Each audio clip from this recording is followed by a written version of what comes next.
Esto es Sonido Cultura, el sonido de la cultura nacional. ¿Ella está un poco despeinada? No. ¿Él parece un poco desvelado? Uh-huh. Llegan para hacer Un poco sucio con Julia Rosenberg y Javier Trimboli. Nunca más a gusto en el basurero de la historia.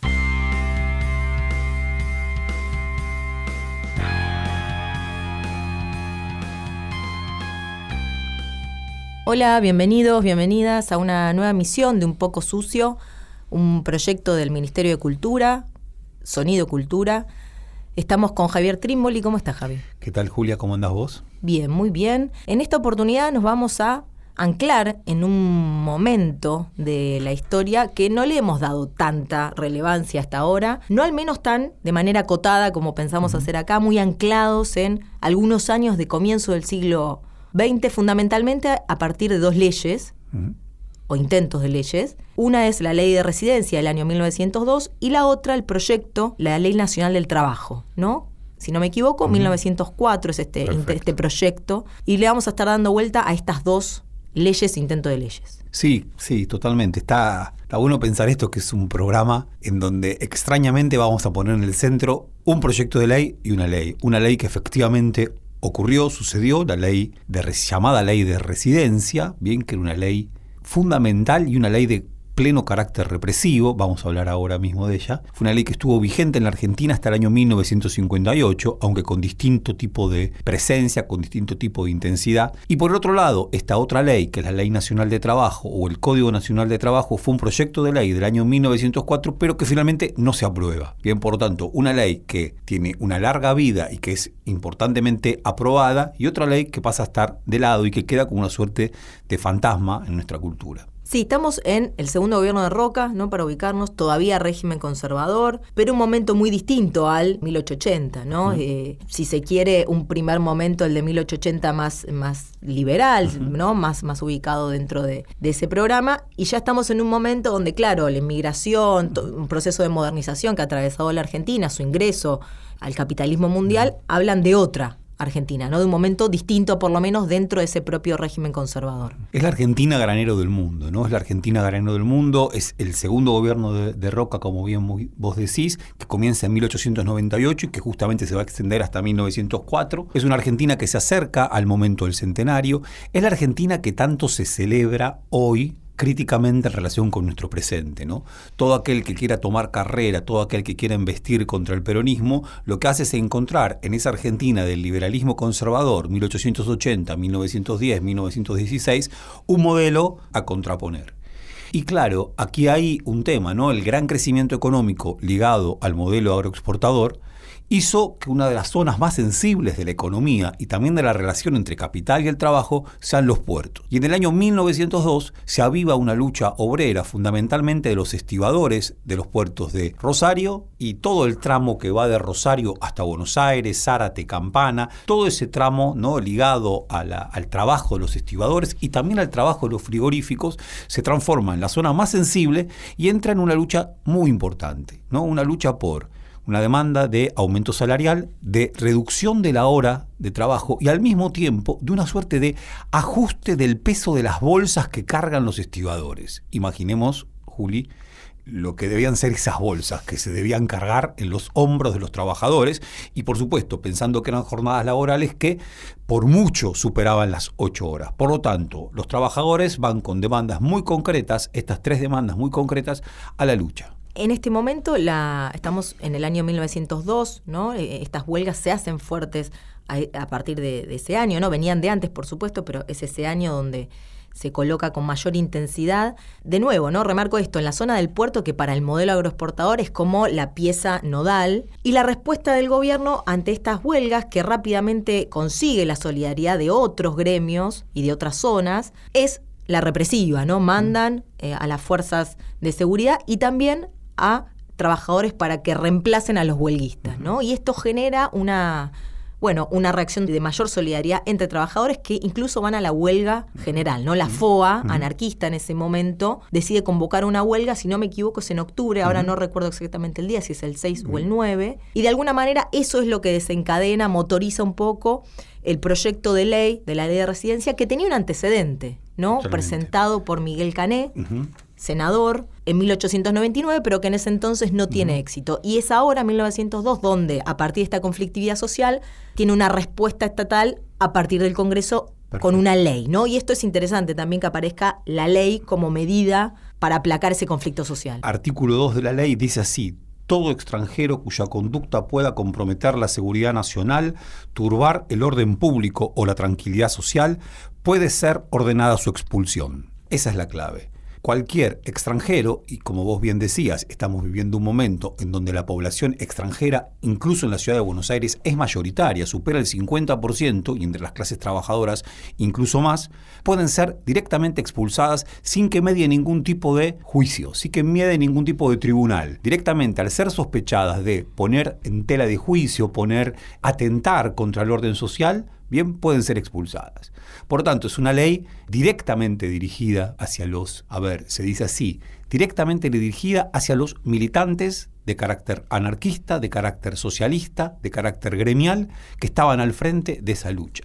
Y como bien vos decías, está inspirada en un proyecto de Miguel Cané. Miguel Cané, que suele ser recordado, o por lo menos en alguna época se lo solía recordar, porque había escrito ese libro sobre los estudiantes secundarios del Nacional de Buenos Aires, que era el libro Juvenilia, y que tuvo un largo desempeño como diplomático. En 1899, muy atemorizado por los atentados anarquistas que ocurrían en Europa y en Estados Unidos, ¿no? Y que se llevaron la vida, entre otros, de Humberto I, el rey de Italia, por ejemplo, promueve esta ley. Esa ley que entonces va a dormir durante 3 años, en esa coyuntura de 1902 se la retroalimenta, se la despierta. Discúlpenme para citar simplemente lo que dice Miguel Cané. Si ellos nos suprimen por la dinamita, con ellos se está refiriendo los anarquistas, nosotros los suprimimos por la ley. Esa es la voluntad de una ley, ¿no? Una ley que está al borde de atentar contra la misma Constitución. Una ley que está al borde de atentar contra la misma ley. Supuestamente, por nuestra Constitución, todo habitante del mundo puede venir a vivir en nuestro suelo argentino. Bien, esta ley, entre otras cosas, hace que ese habitante sepa que para él no va a correr las generales de la ley. Por tanto, es una ley que suprime la ley, un estado de excepción. Sí, y que a este estado de excepción se le agrega además que no fue solamente esta ley la que permitía esta represión contra el conflicto obrero, sino que además se la fue acompañada en diferentes instancias a lo largo de esta década con el estado de sitio. Totalmente. ¿No? Varias veces se impone el estado de sitio, 1902, 1905 2 veces, 1909, 1910, que claro, le agrega todavía mayor excepción a ese estado de la cuestión de la primera década, ¿no? Hay un artículo bien interesante de Marina Franco que trabaja esto, que dice: la cantidad de estados de excepción que se imponen en la década del 10 es llamativa, sobre todo si se tiene en cuenta que recién se va a volver a aplicar después de 1910 en 1930, claro, ¿no? 20 años después. Es decir, llama mucho la atención la cantidad de veces que se impone el estado de sitio en la década del 10, acompañando esta ley de residencia, ¿no? Es decir, a una excepción se le agrega otra excepción y se arma un vacío legal en donde el Estado tiene permiso absoluto para hacer cualquier tipo de política sobre el movimiento obrero, ¿no? Totalmente. Uno podría decir, claro, uno conoce la expresión estado de sitio, estado de excepción, y generalmente se liga esa expresión a las dictaduras. El tema es que aquí el estado de sitio pasa a ser parte de un momento político que asimismo se entiende como republicano. O sea, desde la misma república con una forma de democracia, se da lugar al estado de excepción, ya no como una, valga la redundancia, una excepcionalidad, sino justamente lo que vos planteabas, Julia, a partir del tan interesante artículo de Marina Franco, se transforma en una política, producir estado de excepción, producir estado de sitio. Y querría agregar esto otro como enorme problema, ¿no? La Argentina, en esa hora moderna, en esa hora de su modernización, mejor dicho, tan celebrada, da muestras a través de un ejemplo como este, de la dificultad enorme que tienen nuestras clases, si se quiere, acomodadas, para transformarse en clases dirigentes. Tan solo pueden ser clases dominantes, al decir de Gramsci, en tanto que tienen que gobernar el conjunto social a través de medidas de carácter represivo. La política la pueden entender en ese carácter. La dificultad va a estar cuando intenten transformarse en clase dirigente. Clase dirigente implicaría, bien, la obligada necesidad de producir consenso. Solamente así esa clase podría establecerse con una legitimidad mayor sobre ese conjunto social. Estás escuchando un contenido Del Ministerio de Cultura. Para Walter Benjamin, el historiador era, según sus palabras, el ropavejero de la historia. Algo así como el cartonero de la historia. Aquel que se lanza a los basureros de la historia para hurgar en todo eso que la historia en tanto progreso había descartado y encontrar gemas, raras gemas sucias, raras gemas que también son basura, pero que permiten ser justos también con el pasado. un poco sucio. Pero que además es un pasado que no lo toma por entero, ¿no? No lo toma por entero y no es tampoco, como dice Nietzsche, no es una historia monumental, no es una historia de los grandes hombres, no es una historia de los grandes relatos, sino en esto justamente, ¿no? En encontrar rastros, restos, huellas, digamos, ¿no? Encontrar justamente lo que ha quedado descartado. Un contenido del Ministerio de Cultura de la Nación. En la historiografía, cuando se habla de este periodo, se dice ley de residencia, ¿no? Como aquel símbolo mayor de la represión que se establece en este momento, pero claro, acompañado de estos estados de excepción, lo que se genera es efectivamente un momento en donde la parte de expulsar, deportar inmigrantes ligados con el anarquismo, con la conflictividad obrera, es una parte. Pero lo que habilita este agujero legal, vamos a decirlo así, sobre el movimiento obrero es atroz, es mucho más que esa deportación, ¿no? Totalmente. Militarización de los lugares de trabajo, detención de trabajadores por el motivo que fuera, clausura de diarios. Quiero decir, no se trata únicamente de esta deportación, No. sino que acompañado de todo esto otro, genera un canal represivo casi absoluto sobre ese movimiento obrero, ¿no? Totalmente. Y ahí parte del argumento, ¿no? Porque claro, cuando se discute, fundamentalmente traje una cita para compartir, que tiene que ver con la discusión que se produjo en la Cámara de Senadores. La discusión es, esto no es un atentado contra el movimiento obrero, esta ley no está dirigida en contra de las luchas sociales, en contra del movimiento obrero, de los trabajadores justos, de los trabajadores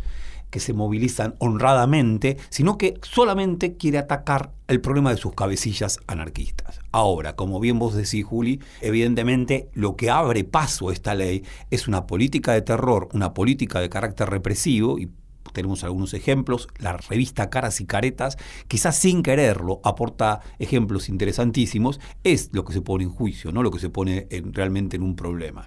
Me gustaría entonces compartir esta pequeña cita del senador Domingo Teófilo Pérez, bien, en el debate en la Cámara de Senadores. Dice, es una ley eminentemente política porque no puede ser de otro modo, porque se trata de tomar medidas ejecutivas de carácter policial para salvar la tranquilidad social, comprometida por movimientos esencialmente subversivos, que no son los mismos movimientos tranquilos del obrero y del trabajador, ni del extranjero honrado, que buscan en la huelga el medio de satisfacer justos anhelos, sino de agitaciones violentas, excesos y perturbaciones, producidas por determinados individuos que viven dentro de la masa trabajadora para explotarla, abusando de ella. Hay una lengua acá, y creo que a Marina Franco en ese artículo que comentábamos parece interesarle eso mismo, hay una lengua acá de carácter represivo que parece tener mucha presencia en la historia de nuestras clases dominantes, ¿no? Es una lengua de carácter represivo que tiene mucho que ver con esa misma lengua en el año 76, durante la dictadura, ¿no? Acá no estamos en contra del movimiento obrero por entero, sino que lo que queremos hacer es atacar a las fuerzas subversivas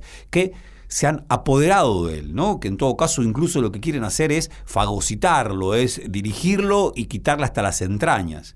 Cuando, por supuesto, lo que vemos es otra cosa, ¿no? En este sentido, lo de Marina Franco está bueno también porque de alguna manera da cuenta de esto, ¿no? De cómo en un primer momento se intenta recortar la figura del anarquista como el problema, pero que sin embargo después con el paso del tiempo se va diluyendo, ¿no? Claro. No es el anarquista únicamente el problema, ¿no? Bien. Cuando pase el tiempo y la ley de residencia se haya aplicado la conflictividad social, la conflictividad del movimiento obrero siga, bueno, hay un problema, Claro. ¿no? Evidentemente los anarquistas no son el único problema, por lo menos, Sí, ¿no?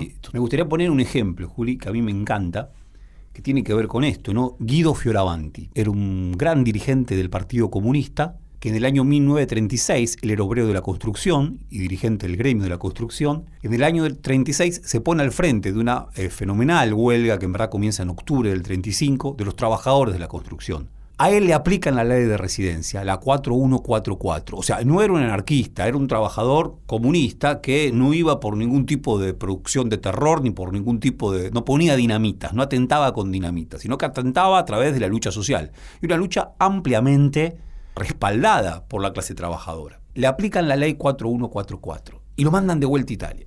El tema es que lo mandan de vuelta a Italia, que es fascista. Gran problema. O sea, te mandaban de vuelta a tu país de origen, por algo te había sido de tu país de origen, porque en tu país de origen las condiciones represivas, en el caso de Guido Fioravanti, eran extremas, era el fascismo. La interesantísima historia de Guido Fioravanti, que la cuenta el escritor Andrés Rivera, que ha escrito sobre él un cuento maravilloso, termina siendo fantástica. ¿Por qué? Porque se une a la resistencia italiana en contra del fascismo y sobrevive, o sea, logra vivir después de la guerra y pasa luego a ser algo así como intendente de una pequeña ciudad italiana. Rarísima historia la de este hombre.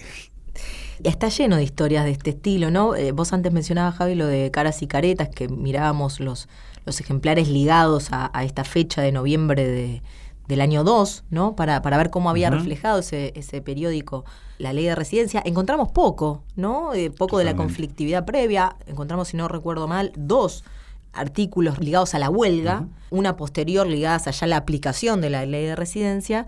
Y bueno, bien interesante por las fotos, ¿no? Es un periódico que tiene mucha imagen, que retrata mucho. Llamó la atención la primerísima persona en quienes estaban siendo deportados. Una foto de su cara, de su cuerpo, con nombre y apellido abajo. Casi, bueno, como un identikit, ¿no? Casi como una página de criminología. Sí.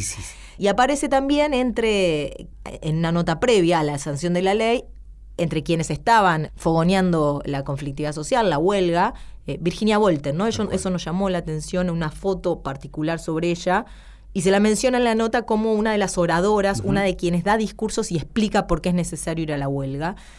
Una historia también bien interesante, que es deportada a Uruguay y que está detrás efectivamente de esta huelga y que, bueno, tiene una larguísima historia antes y después. Bien. Y que además también está bueno porque nos linkea con lo que vamos a conversar en la segunda parte de este programa, que es que Vialet Macé, ¿no? Quien vamos a conversar luego, también toma nota de ella en su recorrido por la Argentina, buscando cómo vive la clase obrera en nuestro país, ¿no? Y la toma como una grandísima oradora, ¿no? Lo de Caras y Caretas es recontra interesante porque, claro, no es fácil seguir las huellas de lo que ocurrió en el año 1902, no es fácil seguir las huellas de estas discusiones, por suerte hay algunos libros que lo hacen. A nosotros nos gusta mucho esto de rescatar nombres propios y muchas veces los colegas historiadores, las colegas historiadoras no son tan amigos de rescatar nombres propios. Nos gusta en tanto que le dan una dimensión que es la dimensión más humana, más personal, más, si se quiere, de una historia que no está hecha solamente de grandes hombres, sino que está hecha también de cantidad de vidas. Bueno, eso particularmente nos interesa. Y Caras y Caretas raramente lo logra, ¿no? Caras y Caretas era una revista que se presentaba a sí misma como un semanario festivo, literario, artístico y de actualidades. Lo dirigía José Álvarez, que era fray mocho. O sea, era una revista, si se quiere, pasatista. Y no por nada, en el mes de octubre, cuando estalla la huelga general que vos comentabas, Julia, no le da lugar a eso. O sea, tarda en darle lugar a la conflictividad social. En Caras y Caretas las notas son muchas notas italianas, muchas notas españolas. ¿Por qué? Por los tantísimos inmigrantes que están ascendiendo a la clase media, que son italianos y que son españoles. Sí da cuenta de la conflictividad de Europa, ¿no? Tal cual. Eso sí. Hay mucho más lugar para la conflictividad de Europa que para la conflictividad argentina. Cuando se abre el lugar para que aparezca la conflictividad argentina es porque algo serio tuvo que estar pasando. Y efectivamente aquí ocurre.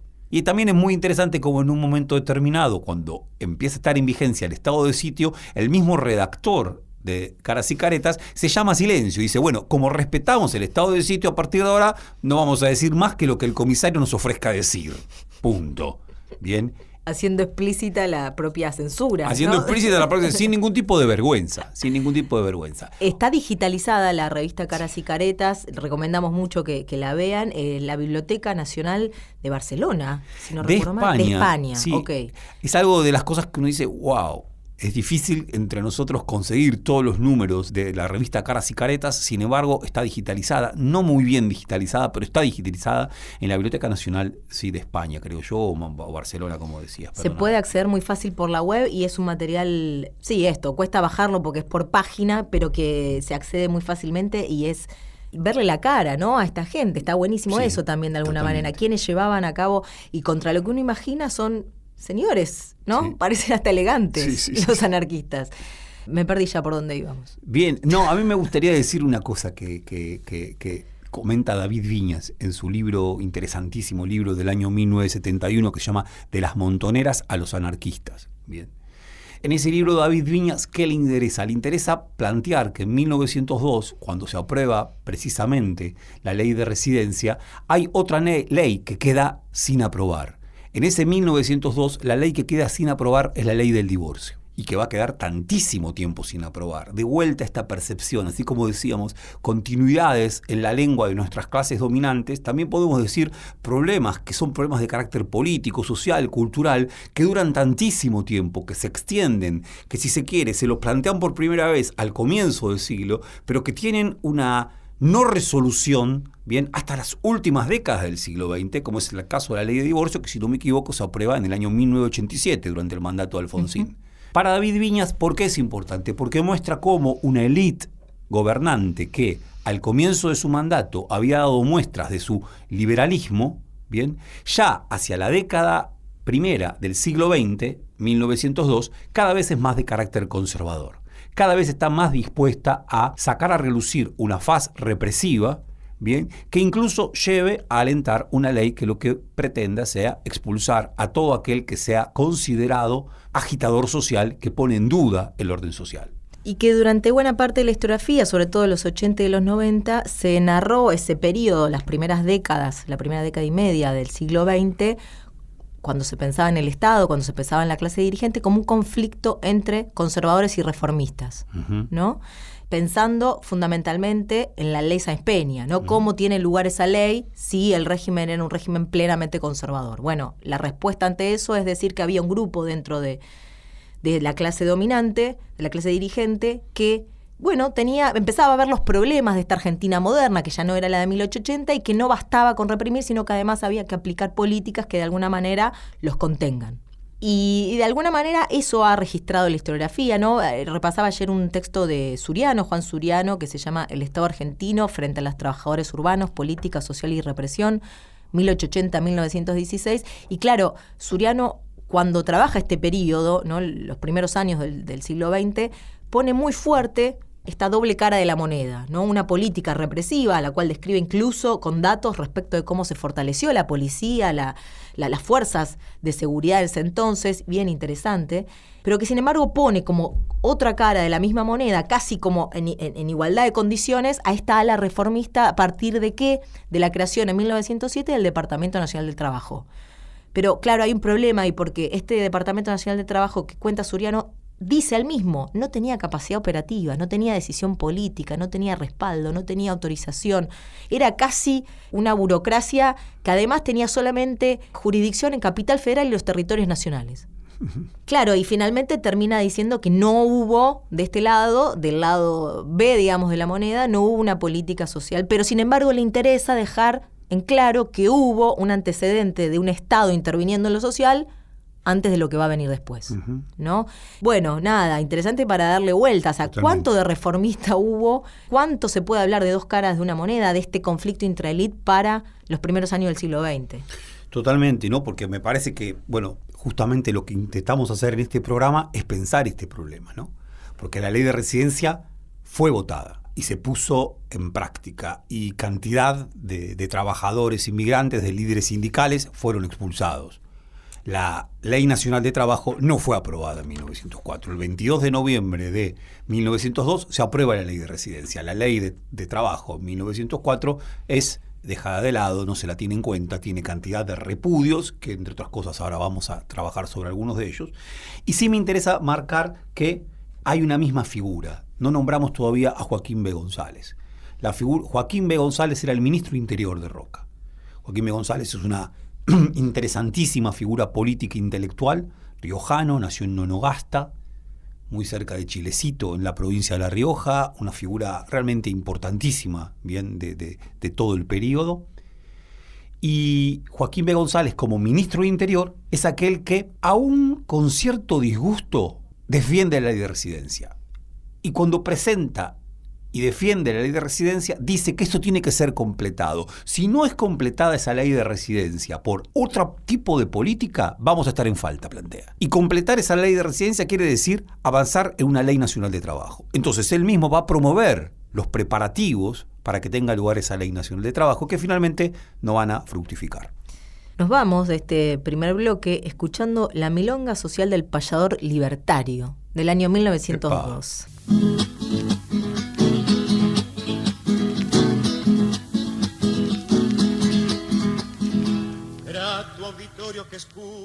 Estás escuchando la segunda temporada de Un poco sucio. Seguimos en Un poco sucio, segundo bloque. En esta oportunidad estamos hablando alrededor, decíamos al comienzo, de dos leyes o intentos de leyes. La ley de residencia, por un lado sancionada, como veníamos hablando, en 1902, y también el proyecto de ley de Nacional del Trabajo, Ley Nacional del Trabajo, así se llamaba, impulsada, pensada en 1904 por Joaquín B. González. Nos fuimos del bloque anterior con esto que comentaba Javi, ¿no? Que Joaquín B. González, cuando defiende ya la ley de residencia, dice que tiene que ser complementada con algo más. Bueno, algo más de alguna manera, por un tiempo se pensó que iba a ser esta otra ley, ¿no? Y para eso encarga a Vialet Massé, un catalán, médico de profesión, realizar un informe sobre el estado de la clase obrera en nuestro país, ¿no? Por eso Vialet Massé viaja los primeros meses del año 1904 por el interior del país, algunas provincias, no todas, justamente interiorizándose sobre cómo viven los trabajadores, las trabajadoras en nuestro país, ¿no? Se mete en los pueblos, se mete en las comunidades, va a los lugares de trabajo, ¿no? Tiene una cosa muy cuerpo a cuerpo ese viaje que hace, y presenta en abril un informe que se suponía que iba a ser la base de ese proyecto de ley sobre el trabajo. Eso, Vialet Massé había nacido, como señalaba Juli, en Cataluña, llega a la Argentina en 1874, es un hombre realmente polifacético, además de médico, es abogado, es constructor. El dique San Roque construye él junto con un ingeniero de origen francés que se llamaba Casafuz. Fue profesor, dirigió el Colegio Nacional en La Rioja, también en la provincia de Mendoza. Digo, realmente una personalidad, un humanista bien altamente polifacético. Y se le encomienda entonces este informe. Él dice, por problemas de tiempo, tan solo no pude ir a la ciudad de Santiago del Estero, a la ciudad de Catamarca y a Cuyo. El resto lo recorre por entero. A ver, nos interesaba contar algunas de las cositas que recoge Vialet Massé en este informe que se va a publicar el mismo año. Bien, el mismo año en que él realiza el viaje, se publica el informe sobre el estado de las clases obreras en el interior de la Argentina. Se publica en el año 1904. Informe que intentaba ser el basamento para ese Código Nacional de Trabajo que se suponía imprescindible.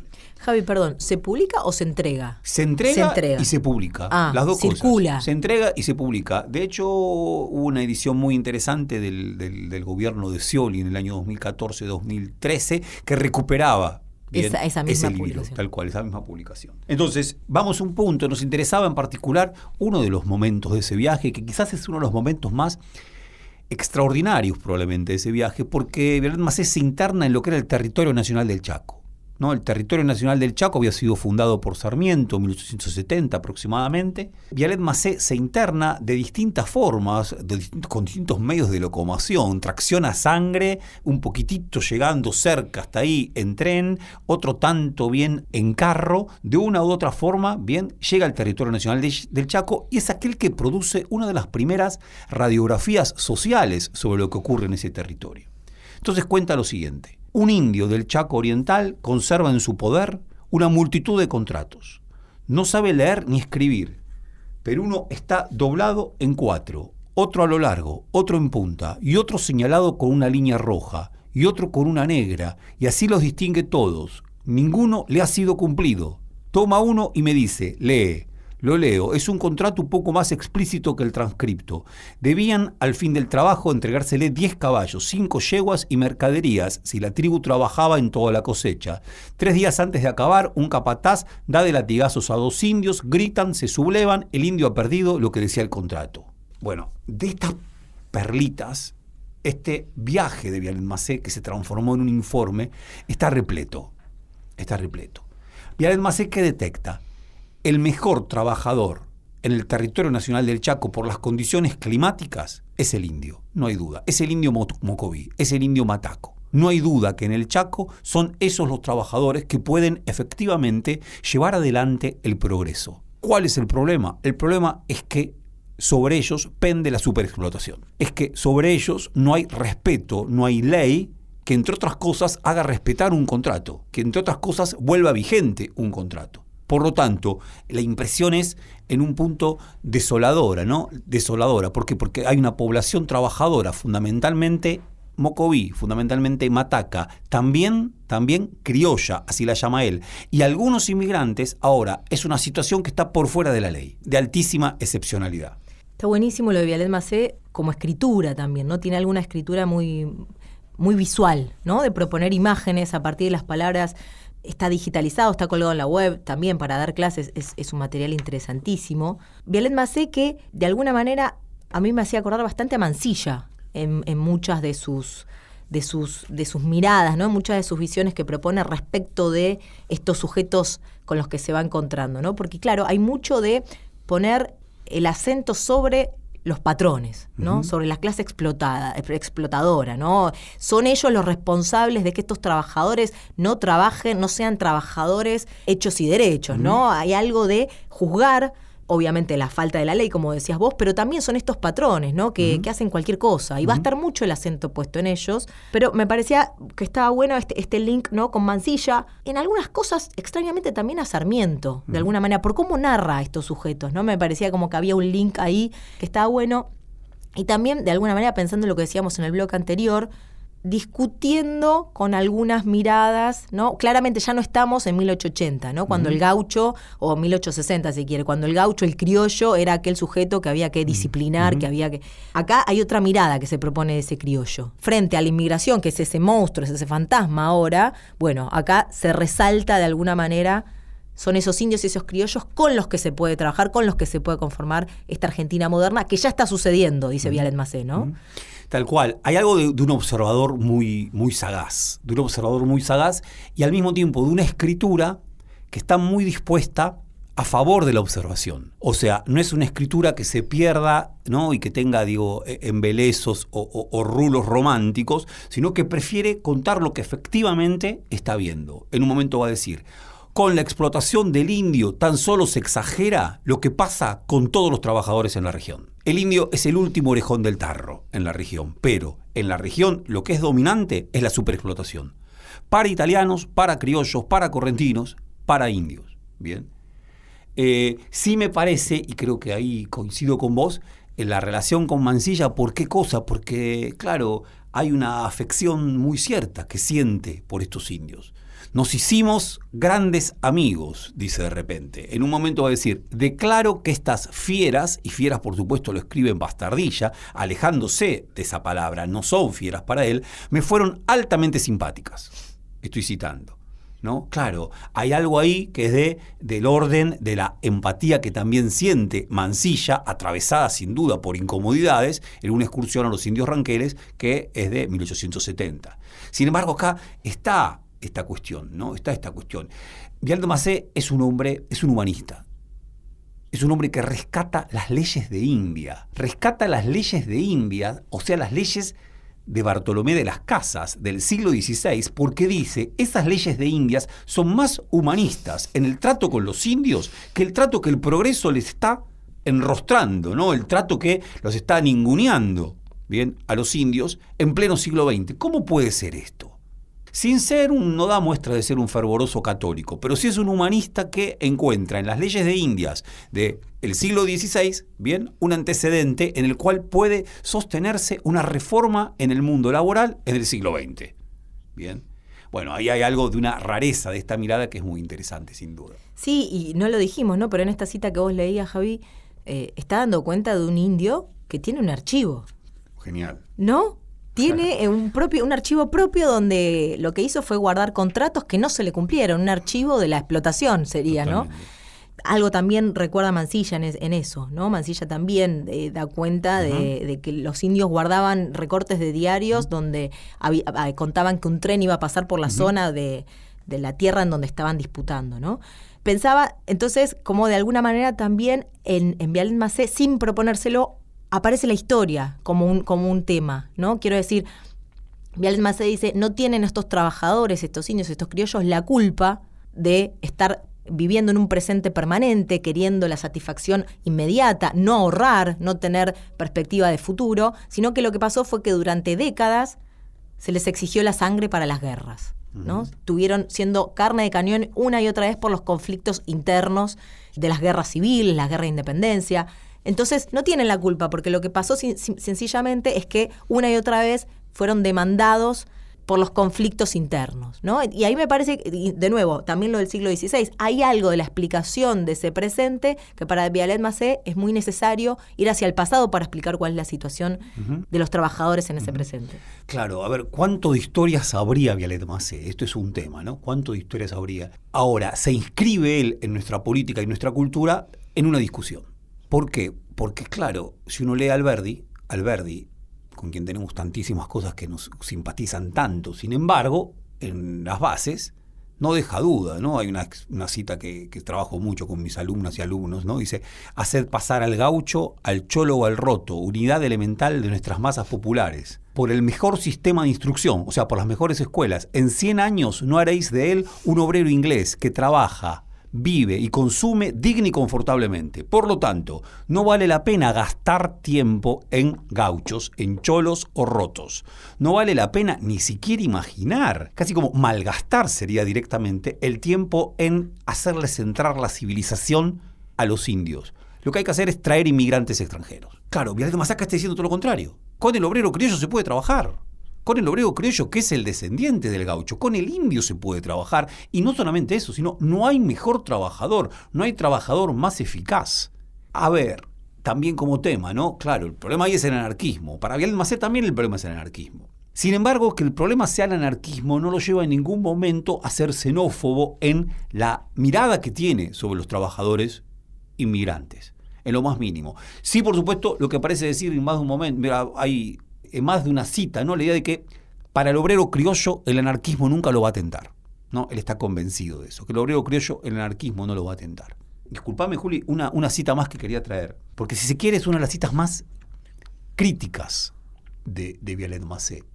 Lo converso también con mis alumnas y alumnos en el profesorado, digo, claro, no es un anticapitalista Vialet Macé. Vialet Macé quiere crecimiento económico. Lo que está buscando en todo caso es que haya crecimiento económico, pero que haya ley, que se respeten los derechos de los trabajadores. Hay muchos derechos de los trabajadores en Vialet Macé. Un capital humanizado. Un capital humanizado, sí, un capital humanizado. Dice entonces, en un momento, he aquí lo que puedo afirmar. Hay en el Chaco establecimientos poderosos y de gran producción, pero cuando uno penetra en su organización y detalles, se duda de si fuera mejor que no existieran.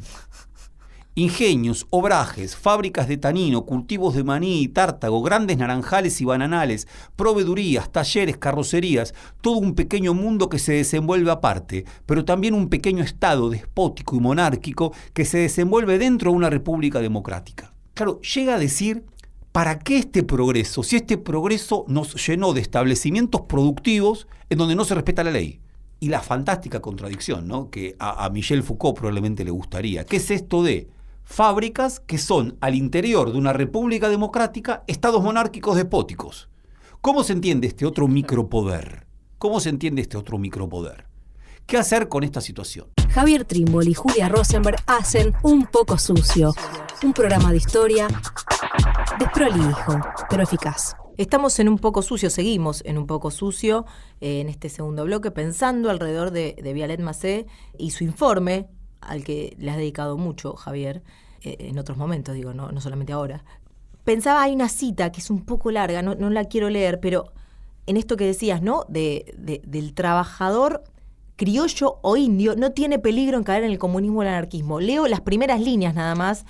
Dice, todo lo espera de los gobiernos y a ellos atribuye todos los males y privaciones que sufre. Cree en las promesas de los programas políticos y como estos no se cumplen inmediatamente, o mejor, él no siente la mejora inmediata prometida, cae en la decepción. y al elegido de ayer lo llena de improperios hoy. Entusiasta y poco perseverante, no profesa principios, lo que quiere es mejorar el malestar presente, sea por un medio o por el contrario. No, esta idea de que no tiene principios y sigue diciendo, no razona, sigue el caudillo o patrón. ¿No? En este sentido, el criollo o el indio no es un peligro para lo que estamos viviendo, ¿no? Es un criollo que, bueno, va a desembocar en el peronismo. Bueno, acá, Julia, sí, para decirlo rápidamente. Acá, para decirlo rápidamente, claro, pero hay algo de eso, ¿no? Porque estábamos charlando y es esta la impresión, ¿no? Esa legislación laboral que en 1904 va a ser rechazada, porque este informe de Vialet Macé sirve como maravilloso testimonio, pero no como productor de política concreta. La política concreta que este informe quería producir, fracasó. ¿Se llega a discutir o se cajonea directamente? Se llega a discutir claro. Y ahora podemos comentar algunas cosas. Se llega a discutir y no se lo aprueba.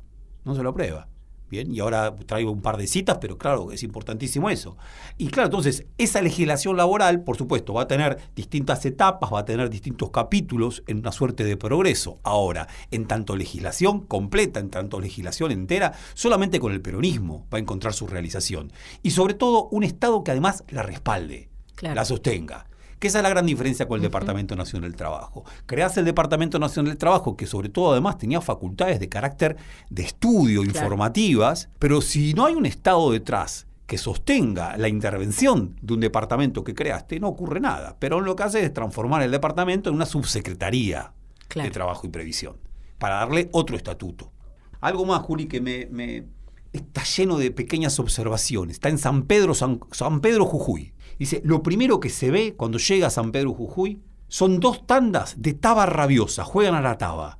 Allí se juega al aire libre y sin temor. Los gendarmes pasan, ven y se callan. Los jugadores se desuellan. Uno ha ganado más de 50 pesos, se queda dormido y al despertar tenía el bolsillo vacío. Lo mismo había visto en Río Grande y La Cañada. Me acerco a un grupo y les hago ver su locura, ya que se dan a este trabajo acabador, llevan siquiera al fin algo a sus familias. Uno me contesta, esta vida es tan terrible, la fiebre lo abraza a uno, no tenemos más rato de placer y de alegría que el juego y el trago. Punto. Y Vialet Macé no acota nada, no le tira una moralina. Claro. Simplemente le dice, esta vida es tremenda. La jornada laboral es insoportable. ¿Qué querés que hagamos? Cuando terminamos de esto, lo que hacemos es jugar y tomar. Punto. Y en un momento agrega, el poder de los anarquistas es que son los anarquistas los únicos que logran disciplinar a los trabajadores. Y les dicen que no tienen que tomar. Y en un momento determinado algo hace clic en su cabeza y dicen, preferimos seguir este mandato anarquista de priorizar la lucha ante que este momento de placer. Ahí hay un tema. ¿Por qué? Porque como el Estado no interviene, el único que puede intervenir es el anarquismo. Desde fuera del Estado y en lucha con el Estado. Casi como si estuviera narrando una masa en disponibilidad. Sí. ¿No? O sobre la que hay que trabajar, sí. Pero más o menos. Sí. Y además, el interlocutor, ¿no? De quien va a leer ese informe, que es esta clase dirigente, ¿no? Que es Joaquín B. González, pero es quienes van a discutir ese proyecto de ley. Bueno, les está presentando esto a ellos, ¿no? Diciendo, ante el problema de la ley de residencia, que tampoco nos resolvió tanto, bueno, aparece todo esto otro, ¿no? Si ustedes quieren transformarse en clase dirigente, tienen que atender esto, tienen que comunicar con esta masa de trabajadores. Si no comunican con esta masa de trabajadores, bueno, el poder suyo va a ser precario, va a ser frágil, tienen los días contados, como en efecto los tuvo, ¿no? 1912, reforma la ley Sáenz Peña, ya el radicalismo, y al mismo tiempo uno podría decir, el sueño de una clase dirigente argentina ligada con el liberalismo conservador fue un sueño que se llevó siempre a patadas con la democracia en nuestra experiencia política. Desde ya, la novedad tan compleja que trae el macrismo es otra con la cual hoy estamos lidiando. Yo me adelanté mucho con el peronismo, pero bueno. Sí, ya. Bueno, nos quedan pocos minutos. Bien. ¿Vamos a la discusión de la ley? Bien. Vamos a la discusión de la ley. La ley se discute, es más, hay un informe muy importante que presenta el mismo Joaquín B. González con el visto bueno de Roca. O sea, antes de que termine la presidencia de Roca se discute. Se discute antes que termine la presidencia de Roca, si no me equivoco, es en el mes de mayo, de 1904 que se discute. Y claro, hay un conjunto de presiones que llevan a que no se aprueba. La Unión Industrial Argentina le pidió al gobierno que una reglamentación de trabajo tan amplia, minuciosa y en cierto modo revolucionaria no se sancione con apresuramiento, pues nos colocaría de improviso en pleno régimen de socialismo de Estado. Genial. Esto es una cita tal cual. ¿Quién la estoy tomando de un libro que recomiendo muchísimo, de un historiador de La Rioja que se llama Roberto Rojo? Es un libro que se llama El Divino Joaquín, por Joaquín B. González. Y aquí tiene la cita precisa. Bien, la Unión Industrial dice, esto es peligro de socialismo de Estado. Y al mismo tiempo, ¿por qué exageramos tanto? Esta clase en verdad está bastante desvalida, no nos está haciendo una revolución. ¿Por qué exageramos haciendo que el Estado intervenga por anticipado con tantos poderes cuando en efecto no debería hacer esto? Y efectivamente cae la discusión. O sea, no los socialistas no la apoyan. Los socialistas no la apoyan. No la apoyan los socialistas. ¿Por qué? Porque los socialistas piensan que es política criolla. Claro. Dice Roberto Rojo con razón, probablemente los socialistas hayan dicho, pero este es el mismo Estado que produjo la ley de residencia. Claro.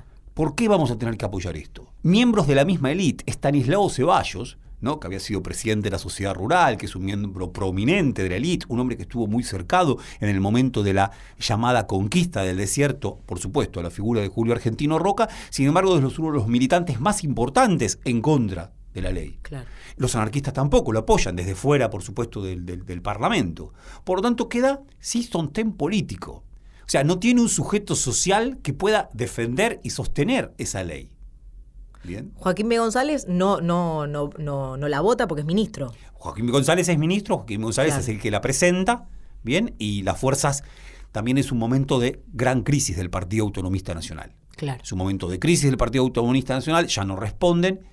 También uno podría decir cuánto convencimiento había en esta ley. Claro. Joaquín B. González estaba convencido, Vialet Macé estaba convencido, José Ingenieros, que es también parte del grupo que rodea a Joaquín B. González, lo estaba, Leopoldo Lugones, Manuel Ugarte, todos eran parte Claro. bien, de ese grupo y sí están convencidos. Ahora, efectivamente, no logra sostenerse como tal. Lo que da cuenta Vialet Macé en el informe es que hay algo de la propia clase patronal, para decirlo de alguna manera, que son ellos mismos quienes se niegan a regular un poco, a permitir algún tipo de legislación laboral, ¿no? Digo, parte de eso también, de esa resistencia debe haber contribuido a este rechazo, ¿no? Totalmente. Tenemos que ir Bueno, escuchando una canción. vamos todavía. Nos vamos escuchando Canto al Trabajo, de Cátulo Castillo y Banisevich, del año 1948. Ahí está. Quisimos proponer un salto en la historia, un salto más. Que claro, es un canto al trabajo del peronismo, pero que también tiene un tono conservador. Como conservador era Vialet Macé, como conservador era Joaquín B. González. Y que en clave conservadora pensaban en esta protección al trabajador. Por supuesto, el peronismo fue otra cosa, no obstante, en este canto, mucho de eso sigue estando. Bien. Hasta la próxima.